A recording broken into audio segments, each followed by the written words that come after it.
I'm working on a pair of draperies here today. This is a 84-inch finished width, 4 widths total, 2 on one side and 2 on the other side. So here is one of the 2 width panels, and I'm working on marking the pleats. And to show you the math on how I figured that out, since our finished width is 84, we want to take that number, 84, divided by 2, since there's 2 panels. So that's half the rod, 42, but then we're going to add in 2 inches for ease. So we want this panel to measure 44 inches after it's completely pleated so that it fits the rod and has maybe a little bit of extra fabric so that it doesn't run short of meeting the middle. So our 44 inches is what we're going to use as our goal to make these spaces equal 44 inches. And so with the panel laying here, I marked off the overlap, which is 4 inches, and the return on this side, which is also 4 inches. And then I measured with the tape measure from this pin all the way to this pin over here. So we're just trying to get the measurement of what fabric is left after we take off the return and overlap. And that distance is 96 inches. So once we take away the 44 inches that we want this to measure, do that math, and what you're left is 52 inches left over for pleats. Okay, so this is the spaces up here. The 44 inches is for spaces and the 52 inches is for pleats. Then we just do the math. Take 52 divided by 10 pleats, which is a standard number I use when there's 2 widths of fabric. I like 5 pleats on each width. So 5 and 5 is 10. So 52 divided by 10 is 5 1/8. And then 44 divided by 9, because whenever you have 10 pleats, you're going to have 1 less space. So that's 9. And that calculation means our spaces will each be 4 7/8. So then we just start measuring from this very first pin our first pleat, which is 5 1/8. Right there's 5 1/8. And then this first space is 4 7/8. And then you keep alternating pleats, 5 1/8, and a space, 4 7/8. And keep going all the way across till you get to the end. And you can see here where the seam is, that is a space. And then you can check yourself and just talk yourself through it. So this is either the return or the overlap in this case, since they're both the same. Just call this the return, pleat, space, pleat, space, pleat, space, pleat, space, pleat, space. So our seam is in a space, which is perfect. Pleat, space, pleat, space, pleat, space, pleat, space, pleat. And then this would be the overlap if that was the return.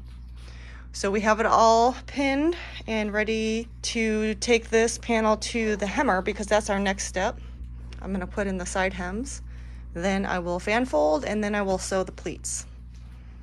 And the only thing after that will be taking this panel to the tacker and tack the pleats.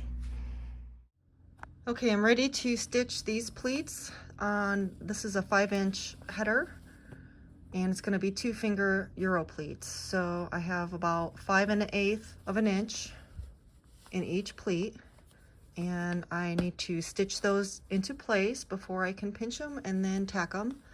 And so I'm at my Juki walking foot sewing machine here, and I'm going to show you how I do that.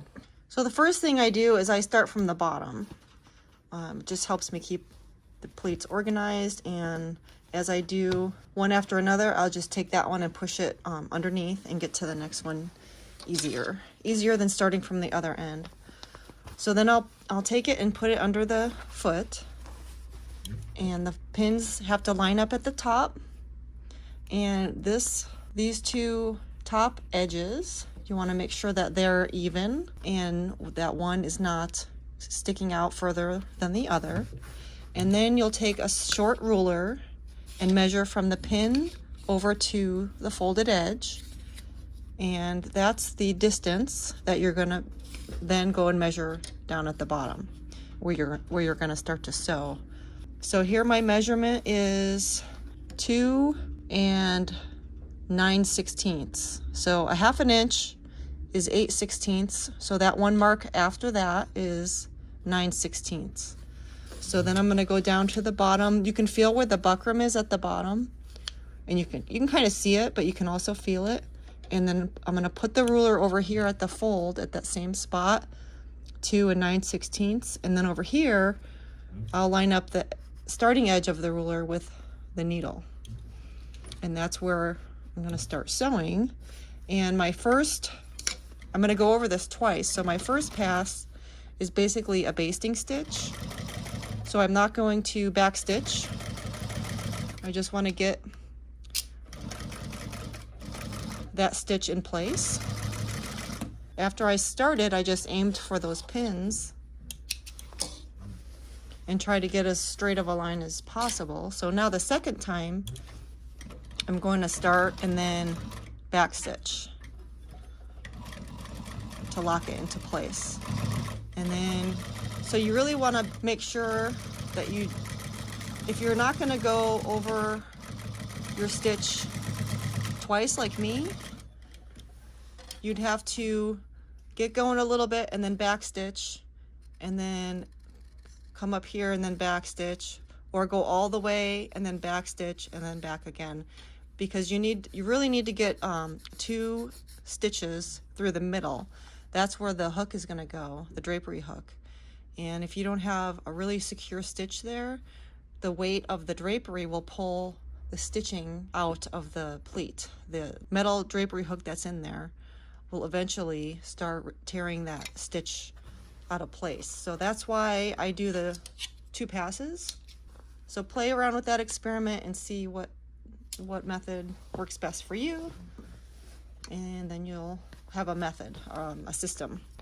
Anytime you can find a good habit, you want to just keep doing it the same way over and over again, and you'll get faster and better at it.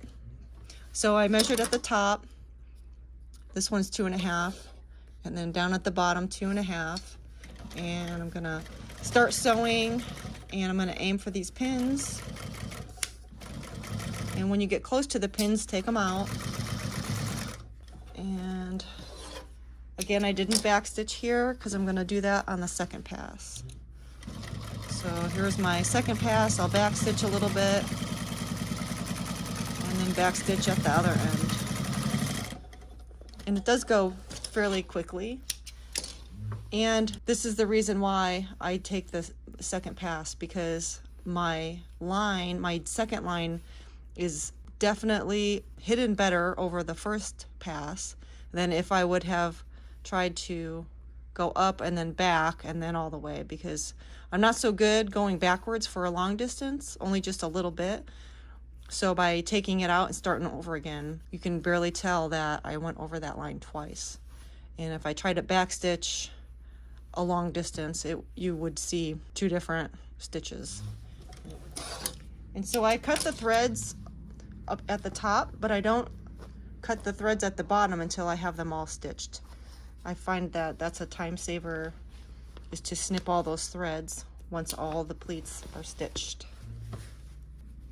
A lot of these things are just methods that my mentor taught me and became habits of mine, so that's mainly the reason why I do a lot of the things I do, is because I was shown that way and it was drilled into me as the best way. And even if it's not, I've become efficient at it, so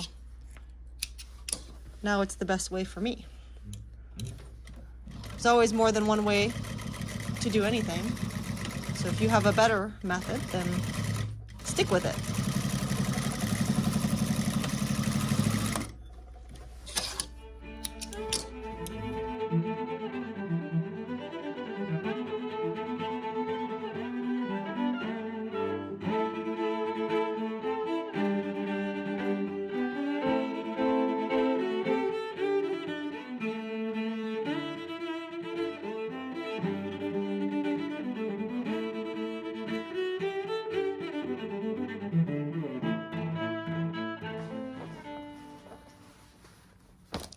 Now that these are all pleated, I'm ready to pinch the 2-finger Euro pleats. And I still have to do my hand stitching on the corners. So I just open up the pleat and then find the center, and then take this folded part and match that down to the center so that you have 2 equal sections for the 2-finger Euro pleat, and then bring them together. And then just clip it until you're ready to take it to the tacker. And that's it. You want to make sure that each side of the 2-finger pleat is even. And you want to push to the center, push that all the way down, and then make sure it stays down there when you fold them together. You don't want to have it, I'll try to do a bad one. You don't want to have a gap right at the bottom. You see the difference there? This one has too much space at the bottom, and this one goes all the way down. So you want to make sure that you just press that all the way down and then hold on it as you're folding them together, and then you'll have that gap disappear down there. All these things are going to give you really consistent looking pleats on the whole drapery panel.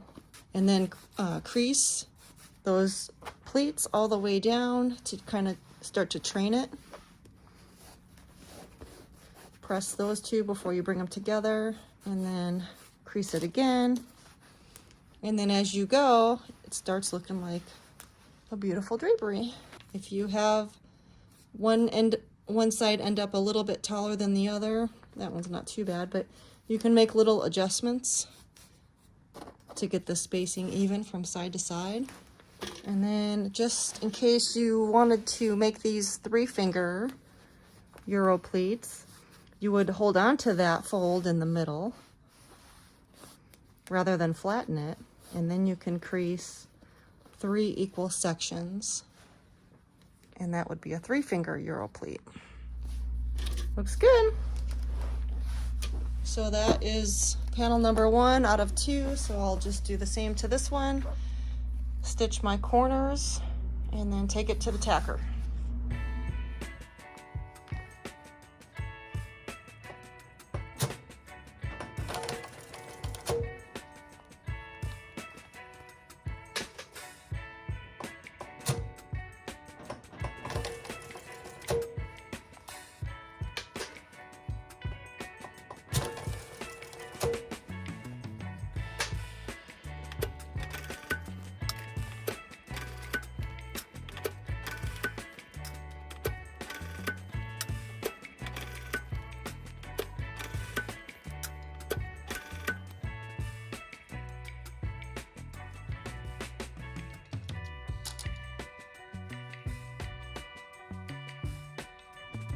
These pins need to be set at 1/2 inch from the top, and I know that that means I have to start the pin at 1 7/8, and then it will end up at 1/2 inch from the top. I don't like to use the tool that is available that makes this easier for some people, and it's just a weird thing that I like to do by hand.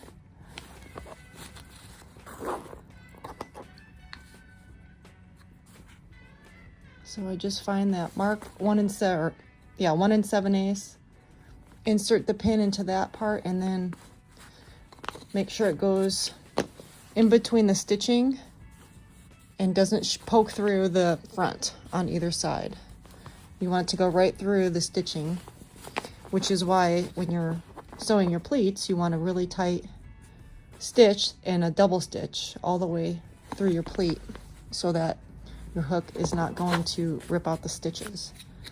And so see, there's 1/2 inch from the top of the hook to the top of the drapery by starting it at 1 7/8 from the edge to the point.